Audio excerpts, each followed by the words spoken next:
10 vezes, não é isso? É. Agora, Renato, brincadeiras à parte, a gente sabe também que tem um tom de profecia aí, porque a gente vê que o homem, desde que o homem surgiu, desde o Éden, ele foi desobedecendo, foi pedindo pra ter um rei no lugar de Deus. Deus queria ser o governador e o povo É isso que eu falo quando eu bato papo com o judeu, o cara não quer aceitar Jesus. Digo, no Antigo Testamento, o judeu tem uns 5 mil e poucos anos, não é isso? E nunca ficou 300 anos sem um profeta, né? O cara desviava, mandava um profeta. O cara desviava, mandava um profeta. O cara desviava, mandava... Vem cá, velho. É o quê? É 2.600 anos sem profeta? Você tá vendo em Jerusalém negócio de passear taguei, tudo que você... Das coisas mais... Vocês estão fazendo as coisas mais degeneradas de todas. Ele não manda profeta nenhum há 2.500 anos. Ou eles... Das duas, uma. Ou Jesus é o Messias, ou Deus abandonou vocês, não é isso? Exato. Vocês vão dizer que vocês estão retos agora, que não precisa, vocês não estão se desfiando, não é isso ou não? Ou você vai me dizer que passear taguei é a vontade de Deus, não é isso ou não? Ou Deus abandonou vocês, ou Jesus é o Messias, que porra é essa? Qual foi o último? Porque João Batista, que era outro primo de Jesus, ele não reconhece como profeta, não é isso ou não? Qual foi o último profeta que eles reconhecem? Tem quanto tempo, não é isso? Tem tempo. E isso é profético também, é bacana fazer um paralelismo, porque Moisés, quando foi falar com o faraó para libertar o povo ali, eles estavam acreditando que ia ser liberto na primeira pegada. Quando chegou o faraó, não, você tá pensando que eles estão com tempo para adorar Deus no deserto? Vou aumentar a carga. E aumentou a carga. E aí você vê que a opressão piora, às vezes a gente acha, como você falou aí, que tá no fim, mas tá chegando o momento também, talvez, né? Mais próximo do que nunca, porque a Bíblia fala quando tivesse nos tempos de Noé, igual Sodoma e Gomorra, e a gente tá vendo isso aí do jeito que tá. Como é que você vê também, que a gente viu até... E Sodoma e Gomorra? Ele falou, vote para melhorar Sodoma e Gomorra? Ele vai discutir com... vai daí, né? Se candidate em Sodoma e Gomorra, né? Sai dela por E quem olhar pra trás vira sal, não é isso ou não? Rapaz, tá... a história é miserável. As filhas estupram o pai, velho, pra não ficar sem homem. E hoje em dia, o que era a diferença da relação de homem e mulher? Se ela sabia que se o pai morresse, ela morria porque ela precisava de homem pra viver e continuar a linha. Elas estupraram o pai, meu irmão, pra não ficar sem homem. E hoje em dia o cara não vale nada, não é isso? O quê? Saindo, inclusive, povos que até hoje, né, os moabitas e tudo ali que saíram dessa relação. Amaldiçoado do incesto, né? Até hoje os incestos, né? Complicado. Falando de profecia, de Bíblia, de libertação, de escravidão, que a gente vive hoje aí no sistema hegemonicamente aí estatal, querendo aí dominar. A gente está vendo aí uma série de coisas a nível de macroeconomia, macropolítica, tarifaço, é isso e aquilo, é apoio de lá e de cá. Como é que será que eles vão abrir? Rapaz, Lula tá querendo abrir as pernas pra China, acabar com a taxa da blusinha. Isso vai bombar a popularidade dele. Eu acho que é capaz, inclusive, se ele abrir as pernas mesmo pra taxa da blusinha, liberar geral, ele pode, inclusive, mamar no IOF. Inclusive, é mais econômico pro governo tributar a saída de dinheiro do que ficar abrindo pacote da galera, não é isso? O IOF tá brabo, né? Só, velho, mete-lhe bronca logo 10 ou 20% aí pro dinheiro que sai do país e não precisa abrir a embalagem de mais ninguém. O que mais aborrece o cara que compra as porcarias da Shine, da Shopee, dessas porcarias, não é nem a taxa que a porra às vezes é um valor relevante, é ficar 2 anos pra receber o negócio, não é isso? Se eles abrirem as pernas pra China, eu acho que Lula pode ter um boomzinho de popularidade. E outro lugar que Lula pode ter um boom de popularidade é na taxa de juros, que é a mais alta desde 2022. Você quer se endividar a 15% ao ano?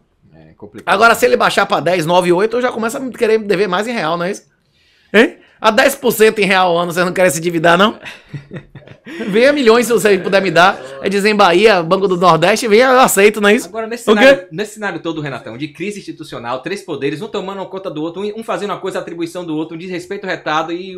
Como é que você vê? É melhor realmente correr, ir pra fora, deixar o circo pegar fogo, ou de alguma forma contribuir com a amenização da coisa? É o seguinte... o PT dizia que Alexandre de Moraes era vagabundo, era criminoso, era tudo que não presta, quando Alexandre de Moraes foi nomeado. Que era uma criatura que trabalhou, foi indicado, tinha relações íntimas com o pessoal do PSDB, não é isso? Ele era xingado, humilhado, pode pesquisar aí, meu irmão. Pra você imaginar das piores coisas do mundo, o PT dizia que ele era.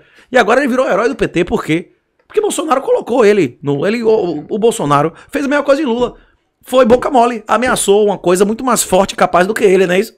Ou ele não respaldou o filho dizendo que o prazo, quando você saísse das 4 linhas, um soldado e um cabo fechava? Pois é. Se você fosse ameaçado nesse nível, você responderia como? Ele fechou, deu beijo, foi assistir, tomar vinho, dar beijo e assistir filme com Toffoli lá e botou os indicados de Toffoli no STF. Bolsonaro hoje diz que sofreu a maior humilhação da vida dele ao colocar a tornozeleira. Quem serve a Jesus... Voltando ele não estava bem no sermão, né? Tem gente que divide, né? Que as bem-aventuranças é ele indo pro sermão da montanha, né? Sim. Mas na bem-aventuranças é muito claro, Jesus é muito claro, meu irmão. Se você for injustiçado por servir a verdade, você deve se sentir honrado e não humilhado. Se Bolsonaro se sente humilhado por botar a tornozeleira, é que ele sabe que ele fez alguma coisa errada, não é isso? Hein? É brabo, A gente tá vendo aí, né? Eu sei que a gente tá as freiras que foram guilhotinadas na Revolução Francesa iam cantando alegres que ganharam créditos com Deus como mártires, não é isso ou não? Paulo na prisão, né? Pois é, é uma honra ou não é não morrer por Jesus? Mas é uma honra ou não é morrer por Jesus? Tá escrito lá nas bem-aventuranças, não é isso? Tem as bem-aventuranças sem ser em Mateus, mas Mateus que tem um completão, não é isso? É verdade. Cara, a gente vê que tá, o mundo a gente vê essa tribulação, essa dificuldade toda. Eu queria até te perguntar uma coisa de cunho mais pessoal também, no sentido de que a gente sabe que nesse mundo a gente vai ter tribulação, a Bíblia fala isso, mas a Bíblia fala que é pra gente ter bom ânimo, né? Apesar de tudo, porque Jesus venceu, a gente vai vencer. Com certeza você teve dificuldades, a gente vê... Meu reino não é desse mundo, não é isso? É exato. A gente vai vencer, mas não é aqui, não é isso não. Se você fosse listar, assim, das dificuldades que você mais teve, até depois dessa exposição toda, você acha que tem uma coisa assim que mais pegou você, sua família, né? Dentre as dificuldades que sempre aparecem na nossa vida. Você tem Rapaz, a internet salvou a minha saúde física, mental e intelectual. Pô, que massa, velho. Rapaz, eu nunca descobriria o libertarianismo se não fosse a internet, velho. Caras como o seu Josuelito Brito, que botaram dinheiro na década de 80 pra traduzir a obra de Rothbard, não eram pessoas muito conhecidas, eram? Você frequentou a onda ali e nem sabia que era o pai de Aaron, não é isso? É, verdade. É isso. Esse negócio era uma coisa realmente muito restrita. Eu consegui, na década de... Quando começou a internet, meu irmão, eu consegui no ano 2000 assistir quem era Friedrich Hayek na internet, quem era Milton Friedman na internet, que era o filho de Milton Friedman, que era o neto de Milton Friedman, já existia na internet. Mises, né? Pô, você viu a apresentaçãozinha lá dos magnatas no Missão Bitcoin? Sim, eu começo com o cara em 99 dizendo, olha, vai ter um dinheiro da internet. Vai ter um dinheiro da internet quando resolveu o problema do gasto duplo, caralho, velho. Os caras sabiam o problema dos generais bizantinos no milênio e no século passado, velho. A gente bota aquele videozinho do Hayek lá, da década de 70, ele dizendo, olha, o problema do poder ilimitado do governo é o poder de imprimir moeda. A gente nunca vai destruir isso de maneira violenta, a gente vai ter que arranjar uma maneira não violenta, não é isso? De tirar a riqueza que ele não possa tomar. É isso. Na hora que... inclusive, quando eu entendi o jogo negativo, eu pensava em me matar mesmo, velho. Dizendo, fudeu. O que eu fizer é do vagabundo, eu sou escravo dessa ditadura satânica. Só que com Bitcoin você não é mais escravo.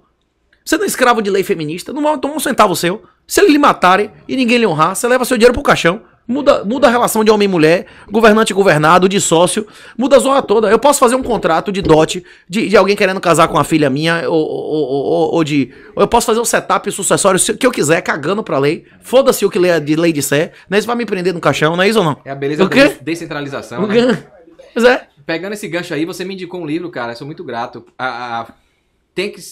Thank God for Bitcoin. Obrigado, Deus, pelo Bitcoin. Não, tem halal. Tem, como é o nome do documento lá, tanto o iraniano, que é sunita e xiita, tem documentos, inclusive, dos muçulmanos, dizendo que é a forma mais halal de alocação de recursos, né? Eu tava falando aqui nos bastidores antes de começar, e aí eu quero sua opinião também com relação a isso. A gente vê que o Bitcoin trouxe a blockchain, né? A blockchain trouxe o Bitcoin, né? Não, já existia antes. Mas foi a primeira, a mais antiga, né? Porque a ideia já existia de blockchain, como já existia também a ideia existiam todas as ideias que juntaram e construíram o Bitcoin, elas foram tentadas, mas separado. O primeiro motor a diesel não foi um carro. Mas juntou um monte de coisa, não é isso? Formou aquilo ali. E formou aquilo ali. Por que eu puxei esse assunto? Eu até mandei pra você aquele vídeo falando da profecia e o Bitcoin. Antigamente, algumas profecias, as pessoas falavam, é conto de fada, isso é história da carochinha, nunca vai ter uma lei, um decreto que vai proibir de comprar e vender no mundo todo. A gente viu a pandemia e já deu um cenário que isso é possível. E agora com o blockchain, com o Bitcoin, com as moedas centrais aí em blockchain, a CBDCs. Agora, como é que vai proibir comprar e vender se o dinheiro, acha que isso é possível? Se o dinheiro pode ser transmitido por qualquer meio de comunicação? Qualquer meio, por rádio. Você vai impedir o cara de fazer uma transmissão de rádio? Aí eu falo, entre o Bitcoin... De carta, de SMS. Qualquer pessoa que possa se comunicar consegue transmitir dinheiro em Bitcoin. Como é que você vai impedir? Como é que vai fazer controle de capitais com Bitcoin? E aí? Será que então o cenário ainda não está tecnologicamente preparado para uma profecia se cumprir ou ainda precisa avançar mais? O Bitcoin acaba libertando, mas as CBDCs, né? As CBDCs acabam escravizando, porque vai ter como controlar tudo, como a China. As ditaduras que tem. Neguinho nem faz um podcast desse aqui sem passar pela aprovação do governo. Não, a moeda fiduciária, eu acredito que é um instrumento satânico. Que inclusive tem no livro lá, né? É um exemplo excelente do Mephistófeles, do Goethe, né? Que é a obra clássica da literatura alemã. Que o diabo, uma entidade satânica, ensina a fazer uma falsa moeda, que é a promessa falsa de dinheiro.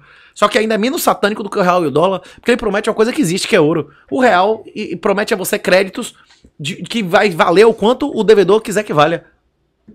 É um crédito, é menos valioso do que uma promessa falsa de ouro. Porque uma promessa falsa de ouro, ele tá prometendo uma coisa que existe, não é isso? Verdade. Na hora que ele promete real daqui a 30 anos, ele define quanto vale o real, não é isso? É uma porra mais satânica ainda, né? É complicado, viu?